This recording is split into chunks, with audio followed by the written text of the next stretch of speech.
समाधान करें। नमोस्तु गुरुवर। जैन धर्म त्याग की बात करता है, अंदर की बात करता है। जीवन में ऊपर उठने के लिए हमें अपने निकट आना पड़ता है, विषय कषायों को छोड़ना पड़ता है। और हर इंसान दुनिया में इंद्रियों के विषयों का लोलुप रहता है। वो ये चाहता है कि मैं धर्म करूं, लेकिन कुछ भी मुझे त्याग ना करना पड़े।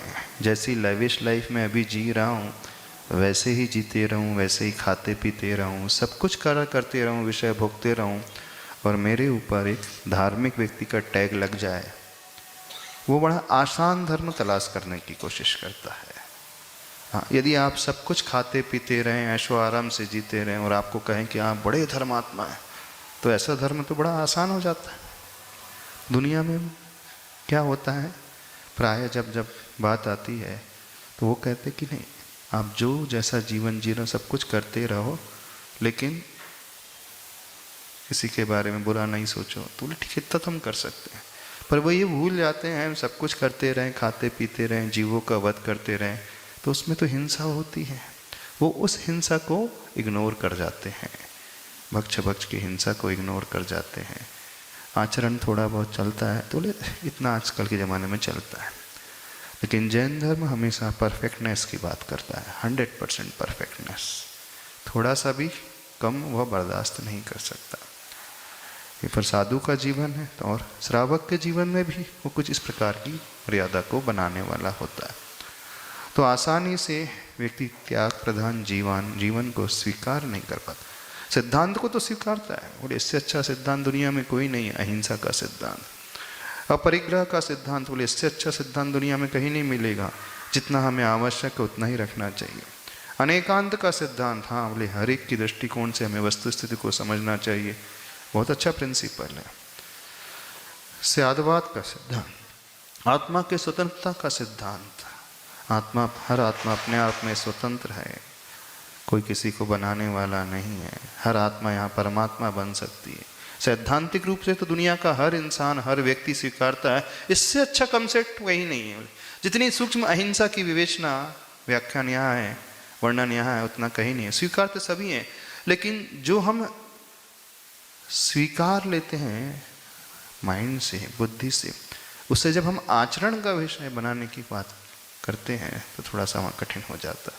इसलिए वो मध्यम मार्ग की बात करने लगते हैं। बैलेंस बना करके चलो, जितना आवश्यक है उतना खाओ पियो ऐश करो। बोले क्या सिखाना शरीर को, क्यों उपवास करना, क्यों व्रत करना, क्यों रात्रि में भोजन नहीं करना, तो क्वेश्चन आ जाता था। सबसे बड़ा बैरियर लोगों की दृष्टि में ये कठिनता कहा जाता है। इसलिए जैन धर्म की एक्सेप्टेबिलिटी इतनी आसानी से नहीं हो पाती है, क्योंकि हर व्यक्ति यहाँ सुविधा भोगी है।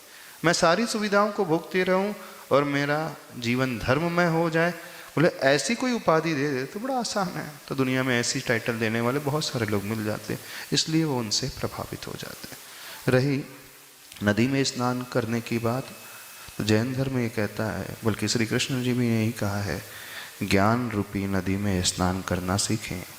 जब हम ज्ञान रूपी नदी में स्नान करते हैं तो वहाँ हमारी आत्मा की मलिनता धुलती है, आत्मा की कटुता जो है वह कम होती है, आत्मा पवित्र होती है।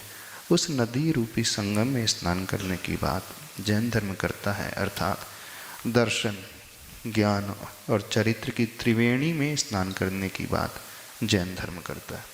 भारतीय संस्कृति में सिद्धांत को समझाने के लिए कुछ उपमाएं दी जाती हैं, तो कहा तो यही जाएगा जैसे स्नान करने से शरीर की गंदगी धुल जाती है, तो वैसे ही आत्मा का स्नान करना। पर लोगों ने इस नदी स्नान को ही सब कुछ मान लिया। महाभारत का एक प्रसंग आता है, जब महाभारत के युद्ध के पश्चात पांचों पांडव तीर्थ यात्रा के लिए निकले, वे अपने साथ श्री कृष्ण जी को भी ले जाना चाहते थे, लेकिन श्री कृष्ण जी ने कहा मैं तो जा नहीं पाऊंगा, आप मेरे प्रतिनिधि को लेकर के चले जाओ। एक कड़वी तुम भी उन्होंने दे दी। जहाँ जहाँ पांचों पांडव जाते थे वो एक बार नदी में स्नान करते थे, श्री कृष्ण जी के प्रतिनिधि को 5-5 बार स्नान कराते थे।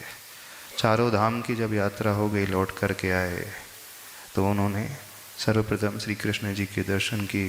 श्री कृष्ण जी पूछते यात्रा हो गई? बोले हाँ यात्रा हो गई। बोले मेरे प्रतिनिधि को स्नान कराया कि नहीं? बोले बहुत अच्छे से, बार बार कराया। सब प्रेम भेंट करते हैं।